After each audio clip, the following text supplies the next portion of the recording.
Quantos por cento o jornalismo manipula a população? Cara, hoje eu acho que tanto, tanto, tanto. Se eu te contar uma coisa. Ah, eu não vou contar, mas assim. Tá, eu vou contar uma coisa que as pessoas não sabem. Eu, eu vou te dar um exemplo, assim, só pra te dizer como que é a manipulação, como é que ela é feita. Eu vou até dizer o nome do jornal. E tá convidado também a me processar. Eu, quando estava no Líbano, fui convidada pelo Estadão a fazer uma entrevista com o Saad Hariri, que é o filho do Rafik Hariri, que tinha morrido numa explosão. 300 quilos de explosivos mataram o cara. Eu já tinha conhecido o Rafik Hariri pessoalmente, num convite que eu recebi, num negócio lá. Eu não era fã, não, mas tinha as coisas dele que eu admirava. Mas, enfim, o Estadão pega e fala assim: Paula, queremos que você faça entrevista com o Saad Hariri. O valor da entrevista era, se não me engano, $2.000. Aquilo ali era um pagamento inédito no jornalismo, no meu pelo menos. Eu nunca tinha sido oferecido um valor desse para fazer uma reportagem, jamais. E eu sei que eu estava sendo super bem paga, porque o cara que era mais bem pago do jornalismo, um dos, que é o Seymour Hersh, da New Yorker, ele ganhava, sei lá, acho que era $5 por palavra. Eu fui fazer as contas ali, eu estava ganhando uma puta de uma grana. Falei, que coisa esquisita. Já começa aí. Aceito, vou fazer, vamos lá. Eu vou, ligo pro Saad Hariri, pergunto se ele topa, aceitou. Então tava lá, foi muito educado. Depois tem uns detalhes que um dia eu conto se eu escrever umas memórias. Não vem ao caso, mas ele foi tão simpático que ele ainda me convidou para almoçar com os ministros. Eu fiquei então na casa dele, que é um palácio, parará. Depois a gente deu umas risadas, eu fiz a entrevista, tem fotos ali.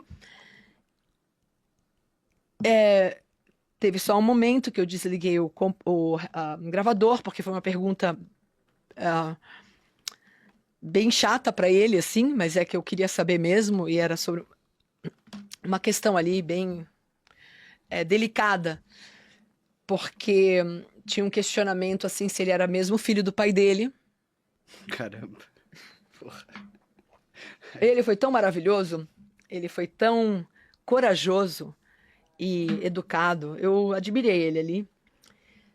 Mas na hora, tá, aí eu pego, mando a entrevista pro Estadão. Eu recebo de volta a entrevista. Falei, não publica sem eu checar o que que foi. Falei, primeiro, é sempre o meu acordo, não tira nada sem me avisar. Eles me mandam no e-mail e eu vejo que tá faltando uma pergunta. Falei, ué, qual que era a pergunta? É mais ou menos assim, eu posso ver até aqui no meu e-mail, ver com certeza, mas a pergunta era mais ou menos assim. Eu falei assim, por que que o Líbano tem que cumprir ou tem que fazer isso? Aí ele falou assim, porque tem uma resolução das Nações Unidas que fala para o Líbano fazer Y. Aí eu falei, mas Israel bateu o recorde de resoluções não cumpridas das Nações Unidas. Aí eu falei o número certinho, tipo, sei lá, são 120 ou sei lá quantas resoluções que Israel não cumpriu. Falei, Israel não cumpriu e eles continuam sendo o maior recebedor de ajuda externa dos Estados Unidos. Por que tu está preocupado com isso? Aí ele falou, porque o Líbano é pequeno, o Líbano não tem poder. Foi só essa resposta. O Estadão tirou aquilo. Aí eu cheguei pro editor e falei assim, escuta, o que aconteceu? Por que tu tirou essa pergunta? Aí ele falou, é muito específica pro povo brasileiro. Só que ele deixou todas as perguntas que eu fiz sobre a sucessão, que era uma coisa super particular, de interesse essencialmente meu, uma curiosidade minha, porque eu tinha ouvido uma história na minha academia, uma coisa assim. Então eu falei, peraí, calma, deixa eu ver se eu entendi. Tu disse que essa história da hereditariedade aqui é ok, o brasileiro que não entendeu picas vai ter interesse, e quando eu estou fazendo uma comparação de um comportamento de duas nações, né? Uma diz que tem que cumprir porque ela é muito pequena e a outra descumpre cento e tantas resoluções, como que isso é? Chegou no ponto que eu não publiquei a reportagem. Eu abri mão dos $2.000 e o Estadão abriu mão da reportagem, que hoje eu suspeito foi encomendada por alguém. E com a Folha, a coisa foi outra. Eu entrevistei o Hassan Nasrallah, o chefe do Hezbollah, que foi morto agora recentemente por Israel. Eu tinha um acordo com o meu editor de que nada iria ser alterado na minha entrevista e nos meus artigos, porque era uma entrevista e 2 artigos que acompanhavam a entrevista. O editor, muito honestamente, eu sei que ele foi honesto, ele falou, não se preocupa, a gente te manda antes. E aí o cara, quando eu vou ler a reportagem, tem palavras lá que eu sei que eu não coloquei.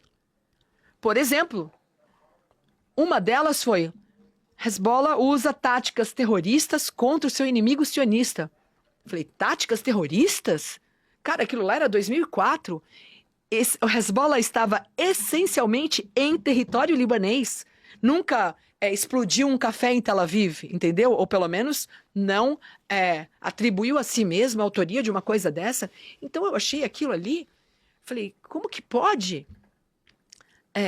Tu tem interferido, tu prometeu que...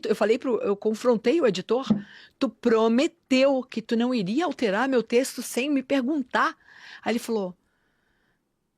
ele falou uma besteira, coitado. Ele admitiu, ele falou, Paula, a ordem veio de cima. Quando ele falou isso, eu tinha a prova de que... conspiração, tá vendo a conspiração? Alguém ali mandou ele, tá. Eu sei que eu entro em contato com o Bernardo Azenberg, acho que era Bernardo Azenberg, não lembro, que era o ombudsman. Falei, eu quero publicar, eu quero que vocês debatam esse assunto aqui. Tem uma coisa seríssima acontecendo. Vocês botaram palavras na minha boca, mantiveram o meu nome nesse artigo e eu jamais falaria isso. Eu falei, para mim, o que Israel está fazendo no sul do Líbano pode ser oficial porque é do Estado, mas aterroriza muito mais o sul do Líbano do que o Hezbollah está... Enfim, aquilo lá era antes da guerra de 2006. Eu conto no meu artigo da semana passada, dessa semana, no Poder, que depois da guerra de 2006, eu já tinha o meu questionamento ao Hezbollah. Eu sou contra, num país que tem um equilíbrio entre religiões, que uma só religião detenha todo o poder bélico. Isso é um absurdo, inaceitável.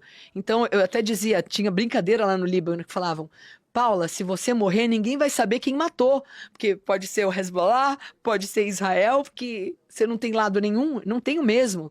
Fez errado, para mim, tem que ser criticado. Aí, quando eu entrei em contato com o ombudsman, ele falou que não podia fazer nada. Aí eu não tive dúvida. Fui falar com Otávio Frias. E eu só posso te dizer uma coisa. Eu mandei um e-mail para ele, ele respondeu imediatamente um e-mail hiper grosseiro, e em 24 horas ou 48 horas, eu perdi... 2004, eu perdi uns 8 anos, 6 anos de Hotmail. Todo o meu conteúdo do meu inbox no Hotmail foi deletado, desapareceu. Todo.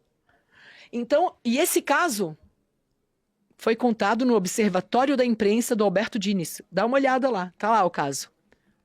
Porque eu acabei conseguindo que a Folha publicasse no painel do leitor. Então, eles me deram o direito de ter 700 caracteres, se não me engano, publicados como se fosse uma leitora qualquer, naquela carta do leitor, sabe aquela carta do leitor? Foi ali que eu consegui publicar a correção do meu artigo. Então, eu sei que a mídia vem manipulando. Então, isso talvez tenha me vacinado contra certo tipo de manipulação, porque quando eu fui para o Oriente Médio, eu vi uma realidade bem diferente da qual eu tinha sido condicionada pelos jornais que eu lia, inclusive os 2 que eu assinava, Estadão e Folha.